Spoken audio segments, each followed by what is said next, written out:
விவசாயிகளின் பயிர்க்கடன் தள்ளுபடிதான் தமிழக அரசியலில் இப்போது ஹாட் டாபிக்காக இருக்கிறது. தேர்தல் நேரத்தில் கொடுத்த வாக்குறுதி என்ன, இப்போது நடப்பது என்ன என்று எதிர்க்கட்சிகள் கேள்வி எழுப்பி வரும் நிலையில் பாமக எம்எல்ஏ சௌமியா அன்புமணி சட்டப்பேரவையில் புள்ளி விவரங்களோடு பேசிய பேச்சு ஒட்டுமொத்த தமிழகத்தின் கவனத்தையும் ஈர்த்துள்ளது. அப்படி என்ன பேசினார்?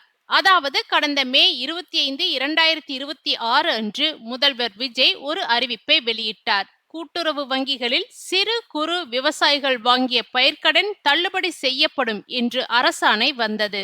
ஆனால் அதில் ஏகப்பட்ட கண்டிஷன்கள் விதிக்கப்பட்டிருந்தன.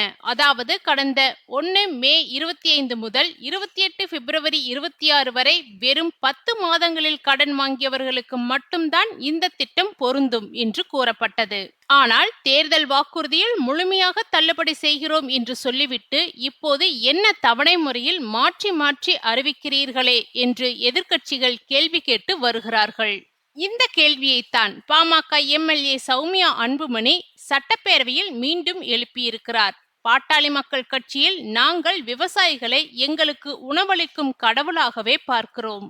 காரணம், வெயில் என்றும் பாராமல் மழை என்றும் பாராமல் தங்களுடைய உழைப்பை தரக்கூடியவர்கள் அவர்கள்தான். அப்படிப்பட்ட விவசாயிகளுக்கு இருக்கக்கூடிய மிகப்பெரிய பிரச்சனையே மழை காலத்தின் போது அவர்கள் பாடுபட்டு வளர்த்த பயிர்கள் அனைத்தும் மழை நீரில் மூழ்கி வீணாவதுதான். இப்படி பயிர்கள் அனைத்தும் நீரில் மூழ்கிவிடும் போது அரசாங்கம் உடனடியாக நேரடியாக சென்று ஆய்வு மேற்கொள்வது கிடையாது. 2 நாட்கள் கழித்து வயலில் இருக்கும் தண்ணீர் வடிந்த பிறகு ட்ரோன் மூலம் ஆய்வு செய்கிறீர்கள். அப்படி செய்யும் போது வயலில் எப்படி தண்ணீர் இருக்கும்? அதை வைத்துக்கொண்டு இங்கு ஒரு பிரச்சனையும் இல்லை என்று அரசாங்கம் தவறான கணக்கை காட்டிவிடுகிறது. எத்தனையோ பிரச்சனைகளை சமாளித்து அறுவடை செய்த பிறகு நெல் மூட்டைகளை நேரடி கொள்முதல் நிலையத்திற்கு எடுத்துச் சென்றால் அங்கேயும் அவர்களுக்கு நிம்மதி இல்லை. ஒவ்வொரு நிலையத்திலும் ஒரு குறிப்பிட்ட அளவு மூட்டைகளை மட்டுமே கொள்முதல் செய்கிறார்கள். மீதமுள்ள மூட்டைகள் அங்கேயே தேங்கி மழையிலும் வெயிலிலும் கிடந்து வீணாகி விடுகின்றன.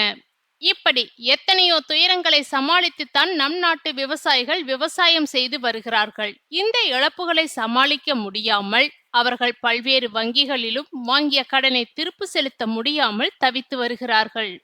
கடனை திருப்பி செலுத்த முடியாத காரணத்தினால் கடந்த 2021, 22, 23 ஆகிய 3 ஆண்டுகளில் மட்டும் தமிழ்நாட்டில் கிட்டத்தட்ட 1968 விவசாயிகள் தற்கொலை செய்து கொண்டுள்ளனர்.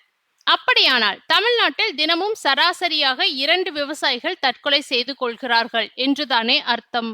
சூழ்நிலை இப்படி இருக்கும்போது சமீபத்தில் இந்த அரசு விவசாயிகளுக்கு பயிர்க்கடனில் 50 விழுக்காடு மட்டுமே தள்ளுபடி என்று அறிவிப்பை வெளியிட்டுள்ளது. 100 அடி ஆழமுள்ள கிணற்றுக்குள் தத்தளித்துக் கொண்டிருக்கும் ஒரு விவசாயிக்கு நீங்கள் வெறும் 50 அடி நீளமுள்ள கயிற்றை மட்டும் தூக்கி போட்டால் அது எப்படி நியாயம்? அந்த அரைகுறை கயிற்றை பிடித்து கொண்டு அவரால் எப்படி மேலே வர முடியும்? அவருக்கு முழுமையான கயிற்றை கொடுத்தால்தானே அதை பிடித்து அவரால் முழுமையாக வெளியே வர முடியும்.